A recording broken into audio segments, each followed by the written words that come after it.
Welcome to Finding Holiness, where we delve into timeless Torah wisdom, revealing the sacred in everyday moments.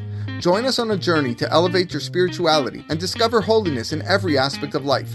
I'm your host, Rabbi David Kadosh, and together, let's embark on a path of spiritual exploration. I hope you enjoy this next episode. All right, Erev Tov, everybody. Let's continue with the laws of Lashon Hara. We're on Klal Daled Halacha Yud Bet. This is the last halacha of the Klal. So he writes the following: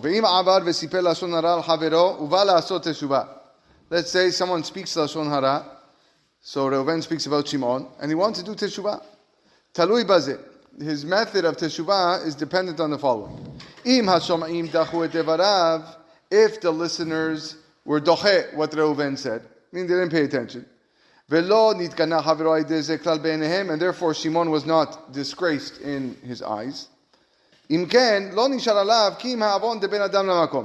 that Reuven has is a sin of Lashon Hara between him and HaKadosh Baruch Hu.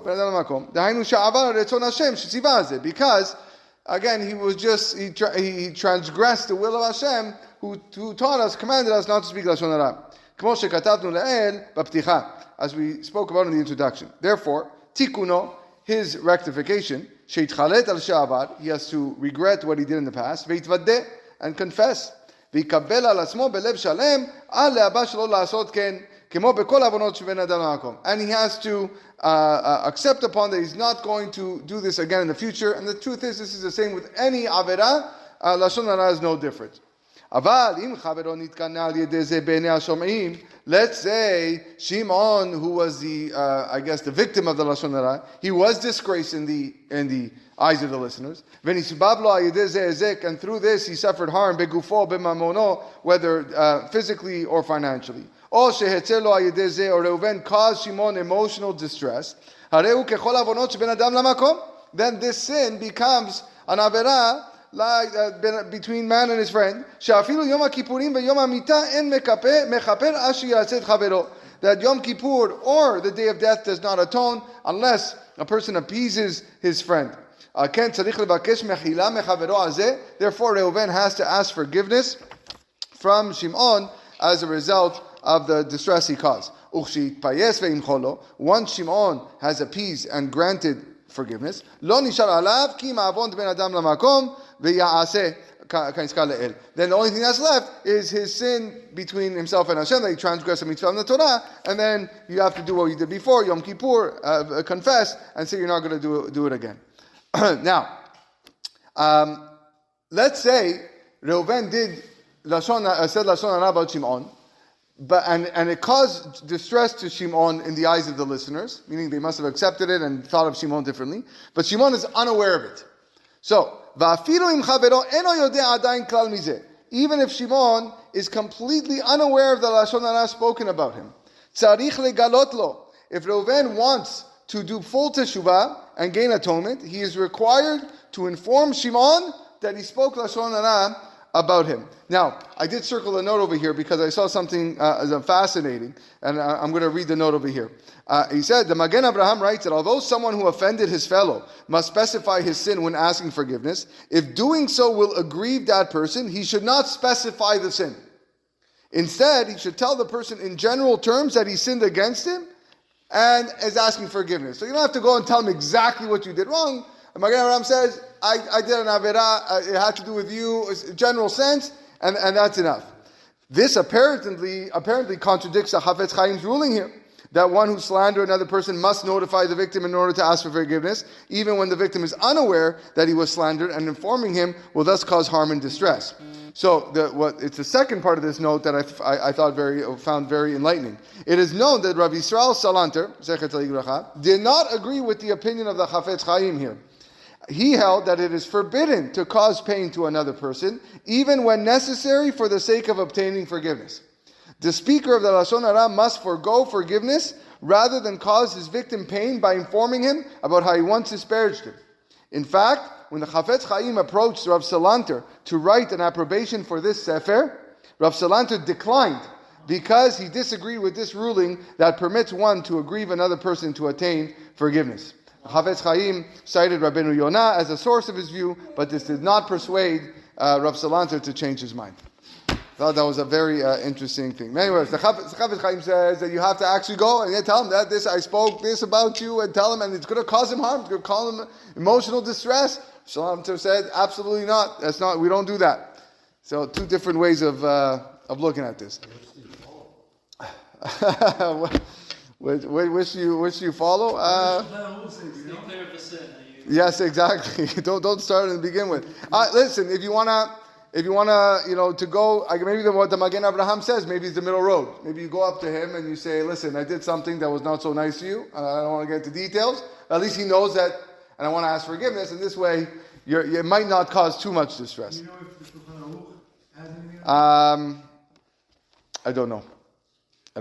What happened with the Mechila not done with intention? Most of the people say Mechila. Then that's not. If it's not authentic and genuine, then it's no.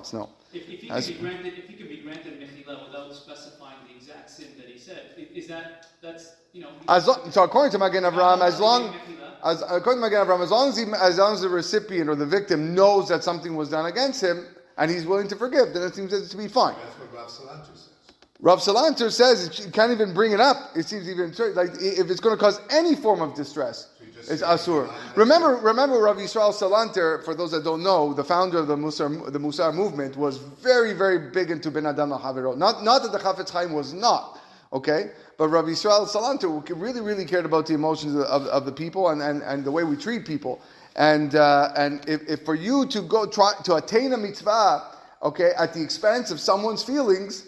Okay, because teshuvah is a mitzvah, but at the same some feelings, he was not a fan of it. To the point that he wouldn't even give haskama to the Chafetz Chaim. It's crazy to think about it. That's what it is. Anyways, but the Chafetz Chaim continues. Masha asa negdo shelo kadin. Reuven has to tell him how he unlawfully wronged him. Uvakesh mimenu mechila hazeh, and he must request forgiveness from Shimon for the harm that he caused. Kevan shehu yodea she'al yado nispav lo davar zeh, because Reuven knows that he caused Shimon harm by speaking Lashon Hara. There's a scenario here at the bottom that's brought down in the book.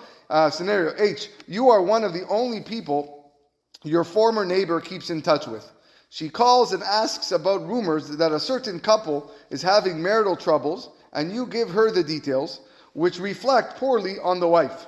After you hang up, you regret speaking. The best way to remedy the situation at this point is to call the listener back and tell her that your information was not accurate and shouldn't be repeated. In this situation, stopping the information is better teshuvah than asking forgiveness from the person about whom the Lashon Hara was spoken. All right?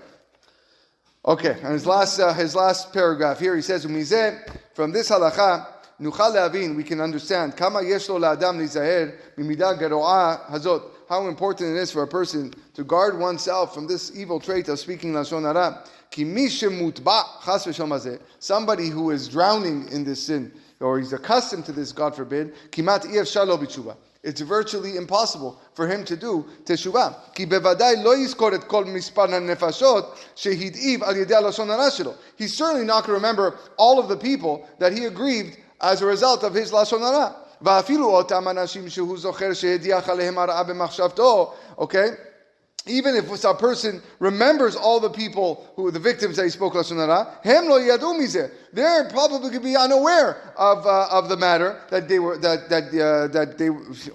they were harmed through the words. Ve'alken yitpayesh legalot et oznam hazeh. The speaker is going to be embarrassed to even bring it up to ask for forgiveness because the guy doesn't know anyway, so why should I bring it up?